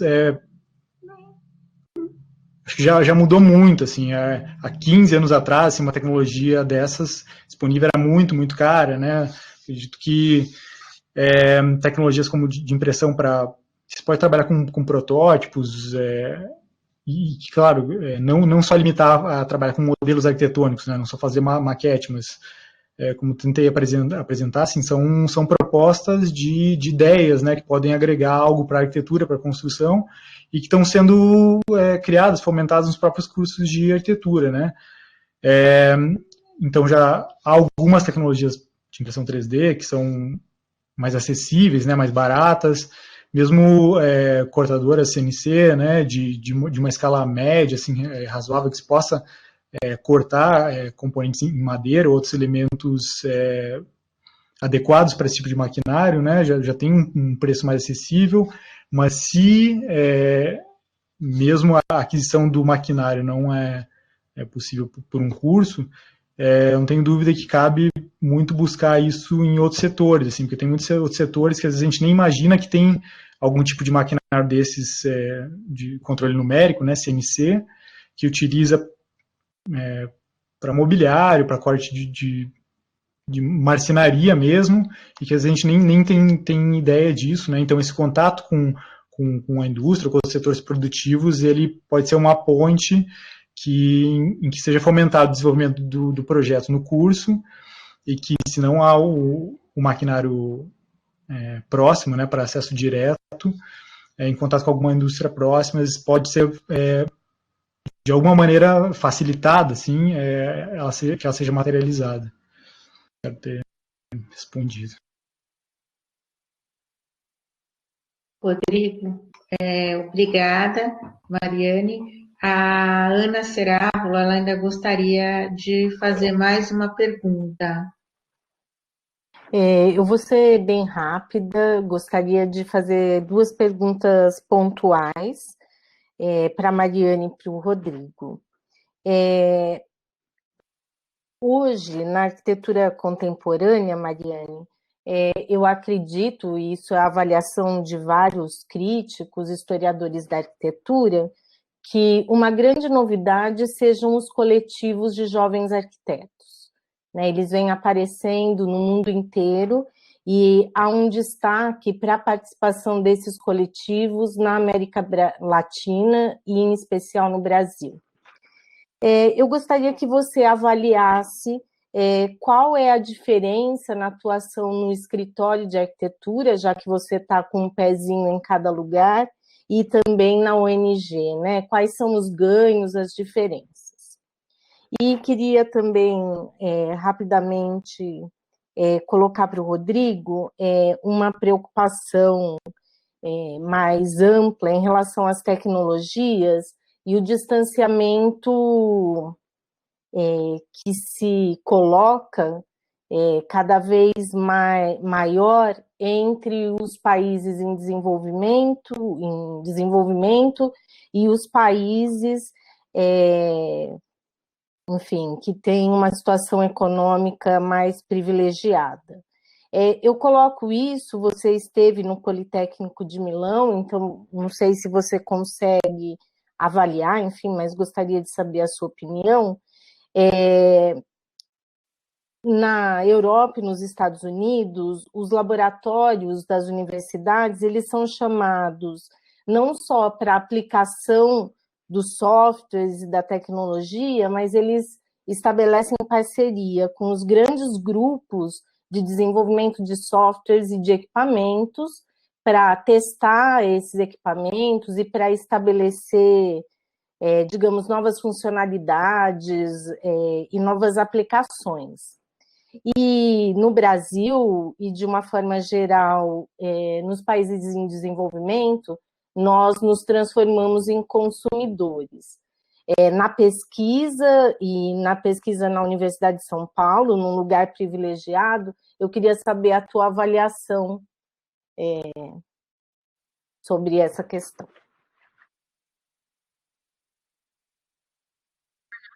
Bom, vou começar respondendo a pergunta. Obrigada pela pergunta, professora. O que eu vejo, assim, de diferença no escritório para um projeto em campo, como na Teto, é a área de trabalho, assim. Porque no escritório a gente fica mais preocupado em projetar, né, em fazer o projeto no papel. Óbvio que é muito importante quando a gente já tem essa noção de como que o projeto vai sair do papel e vai ser realizado. Então, isso acho que ajuda, assim, infinitamente. Eu acho muito importante ter essa experiência em mais que um campo de atuação, não ficar engessado. Por exemplo, eu só gosto de projetar em escritório, não quero ir para obra. Eu acho importante ter esse contato com as outras áreas que a arquitetura pode trazer.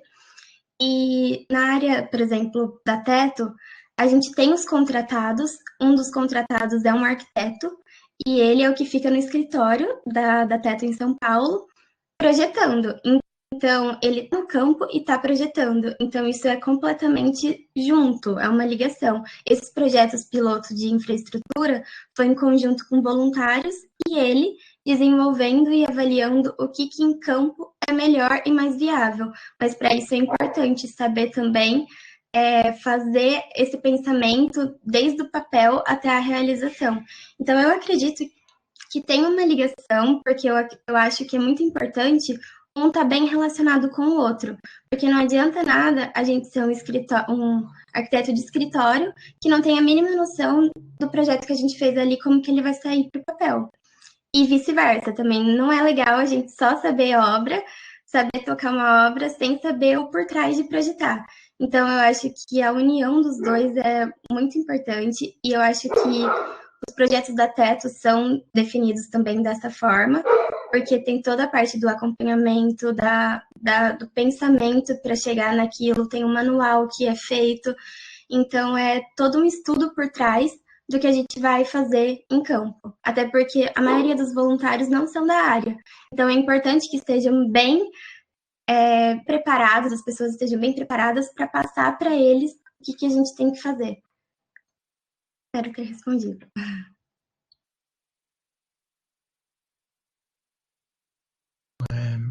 Eu agradeço bastante a pergunta, Ana, que é muito importante falar disso, porque assim, isso denota, né, uma diferença de contexto grande, mas assim, na minha visão, não acredito que a gente não pode ser assim, ingênuo em relação a essa relação com as tecnologias, porque por mais que traga um certo encantamento, claro que é muito interessante ver o que pode ser feito, o que está sendo feito, o que pode ser produzido, né, com as tecnologias, não cabe simplesmente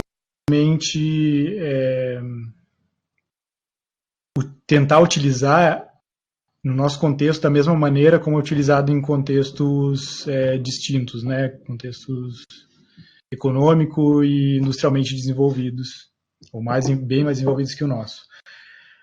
Como eu só pontuei assim na apresentação, acho que isso passa em parte para essa questão dessa narrativa de contextos do norte global, que produzem essas tecnologias, né, tem um setor produtivo mais avançado e que, por produzirem essas tecnologias, também precisam escoar essa tecnologia, precisam escoar esses modos e interesses de produção, e por isso que isso acabou também, em parte, entrando na arquitetura e no design, porque boa parte dessas tecnologias são de manufatura industrial, né, não dizem respeito propriamente ao nosso meio. Então, ao mesmo tempo que isso traz um encantamento, assim, isso traz uma série de desafios para o nosso contexto, que é assim, como adequar isso, né, para as nossas necessidades, para o que a gente pode fazer, assim, e um pouco o que eu mencionei anteriormente, sim, o primeiro ponto é pensar nas tecnologias como novas ferramentas, assim, um novo ferramental técnico com o qual a gente pode trabalhar e assim expandir a nossa possibilidade de criação, de exploração, de investigação.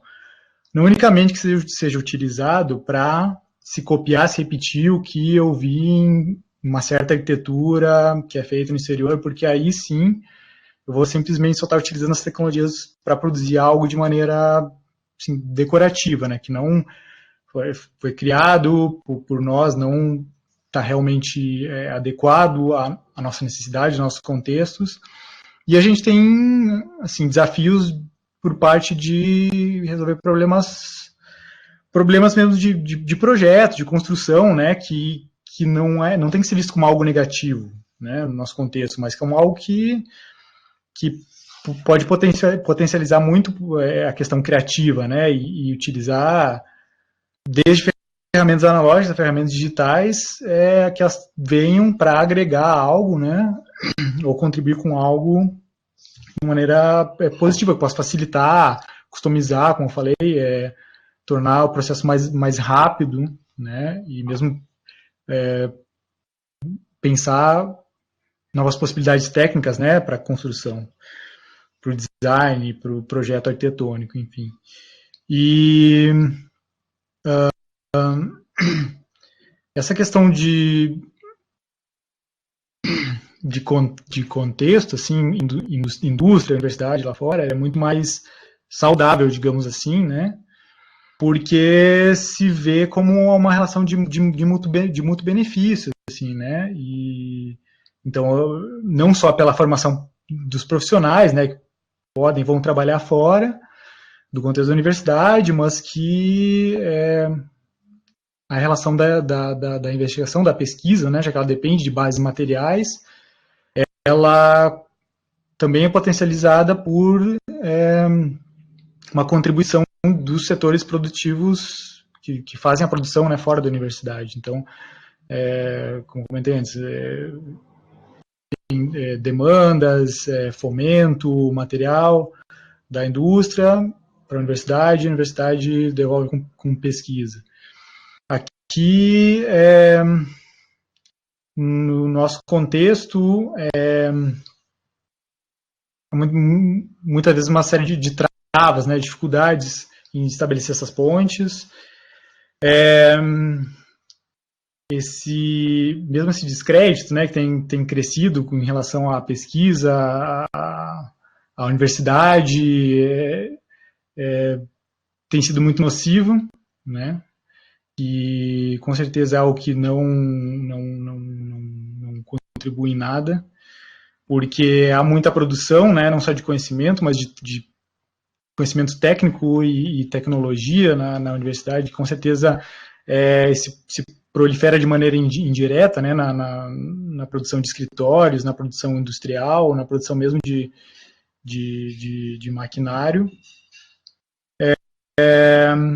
e que, bom, eu gostaria realmente que, pelo viés que eu pesquiso, assim, essa mudança cultural dessa relação, ela ocorresse o mais rápido possível, mas como, no contexto que eu vi fora daqui, assim, que isso desse de uma maneira saudável, não que o setor empresarial, industrial, só colasse, digamos assim, na pesquisa da universidade quando tivesse a necessidade de gerar algum produto novo, algum ganho em termos de lucro para a produção, mas que isso pudesse ser realmente uma ligação de duas mãos, que gerasse conhecimento e uma produção de conhecimento que pudesse ser compartilhada por meio de extensão, ensino e pesquisa para fora dos muros da universidade, né?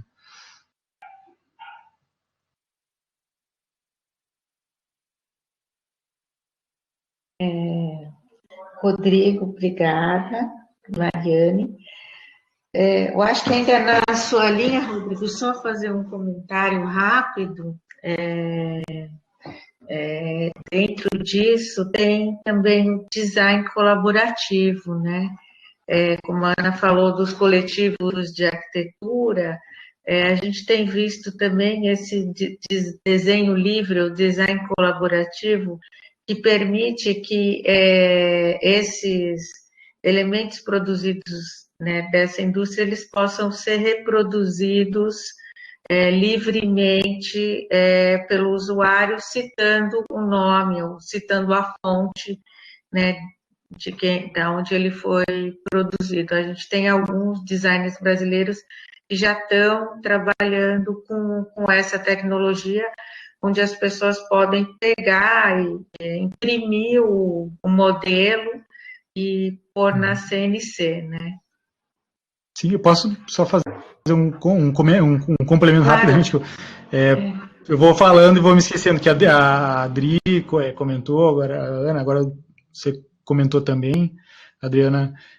Sim, eu acredito que as novas possibilidades, né, fomentadas ou novas possibilidades dessas tecnologias de fabricação digital, elas passam por essa questão de fomentar também um pouco a colaboração, né, do trabalho, um trabalho mais centralizado, que ele não necessariamente precisa ser produzido num grande centro de produção, né, de produção industrial, manufatura industrial, ele é descentralizado, né, como se fala,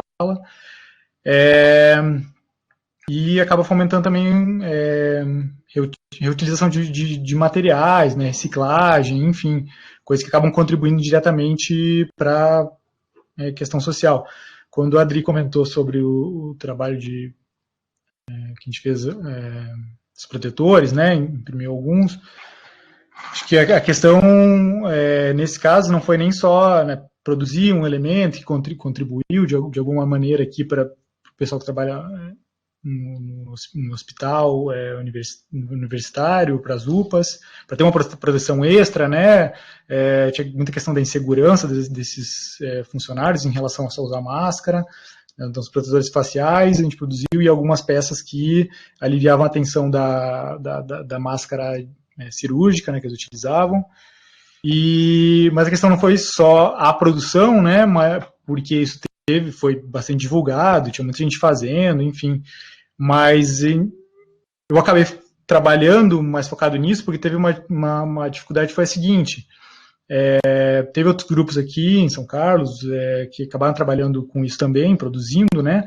Mas a questão do compartilhamento de arquivos como esse, né, de projetos como esse, do protetor, ele foi feito num contexto específico para pessoas específicas que trabalham com equipamento de proteção no hospital em outra realidade. Então, simplesmente, como eu falei, às vezes só também baixar o modelo, baixar o projeto, imprimir, produzir, às vezes não é realmente algo adequado para a necessidade, né, de um certo setor, de uma certa comunidade. Então, no caso que a gente acabou trabalhando foi desenvolver um projeto mais customizado, né, que atendesse às necessidades de, no caso, conforto e adequação que essas pessoas aqui em São Carlos trabalhavam no hospital universitário da UFSCar e nas UPAs trabalhavam. Então, tem essa questão do compartilhamento, sim, que ele contribui muito, né, porque compartilha projetos, compartilhar ideias, mas ele também sempre tem que ser adequado às necessidades e aos contextos específicos, e nisso as tecnologias de fabricação, elas facilitam, porque eu posso fabricar aqui, né, o projeto que foi desenvolvido aqui, sem ter necessidade de entrar em contato ainda com outro setor de produção em outra cidade para que isso fosse produzido e reenviado, e enfim. Então tem facilidades, mas ao mesmo tempo tem desafios, né, em trabalhar com isso.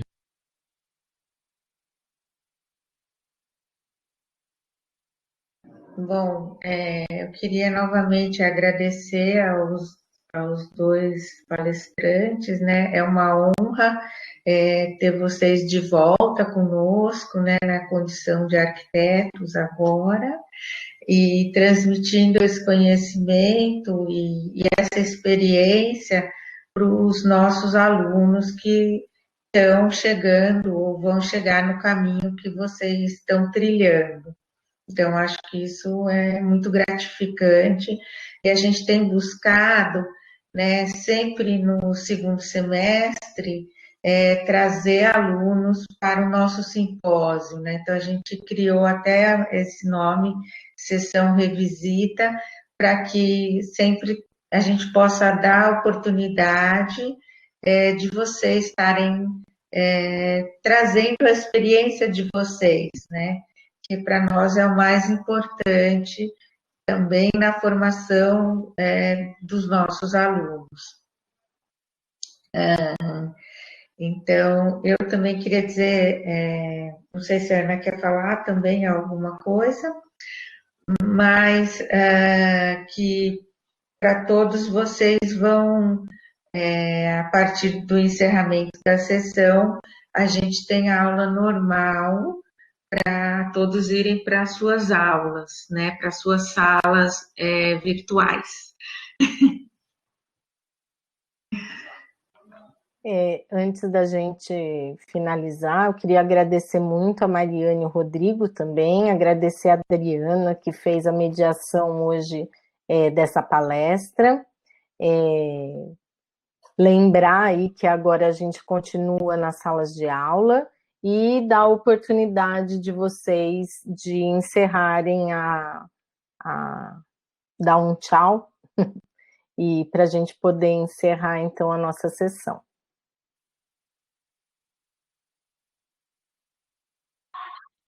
Eu queria, primeiramente, agradecer o convite, foi muito legal estar aqui. Muito obrigada, professora Ana Lúcia, obrigada, Adriana, e as duas Adrianas, na verdade, por todo o dia de hoje, né? Essa palestra foi muito importante, foi muito legal voltar aqui para contar um pouco da minha experiência. E todo mundo que gostou, teve interesse, que eu vi que bastante gente teve, fiquei feliz. Pode falar comigo, eu coloco vocês no grupo da Teto. Só que as atividades mesmo só ano que vem, infelizmente. Esse ano não está tendo. E muito obrigada mais uma vez. Boa noite a todos. Boa noite. Rodrigo. Eu mais uma vez agradeço a oportunidade, né, de não só falar um pouco da minha trajetória, mas acredito que é falar um pouco do papel do pesquisador, né? Um exemplo, né? Dentre tantos aí do que se faz de pesquisa no país e que é bom revê-las. Com certeza os meus últimos períodos na Unicep foram muito ricos porque eu pude colocar em prática e desenvolver esses interesses sobre questões contemporâneas da arquitetura, né, tanto em projeto e também com Marcos na disciplina e depois no trabalho de graduação. Então, mais uma vez eu reforço que eu acho que é muito interessante para os estudantes estarem buscando explorar, investigar, né, colocar seus interesses em prática, assim, né, aproveitar esse momento do curso, da faculdade e trazer questões de pesquisa mesmo, né, para realmente investigar em relação aos seus próprios projetos. E também agradeço a fala da Mariana, acho que a questão do teto é muito importante, muito interessante, né, para a nossa realidade também. E, bom, também acredito que aqui o nosso grupo na USP está aberto para quem estiver interessado, e eu também gostaria de ter feito algumas atividades com as tecnologias, né? Inclusive trabalho de extensão esse ano, mas devido à quarentena, à pandemia, a gente também acabou impossibilitado. Veremos se no próximo ano a gente coloca em prática. Muito obrigado mais uma vez. Obrigada, então, a todos vocês que participaram desse evento e nos vemos na nossa próxima palestra, que vai acontecer na próxima semana. Boa noite, gente. Obrigada, viu? Boa noite a todos. Muito obrigada.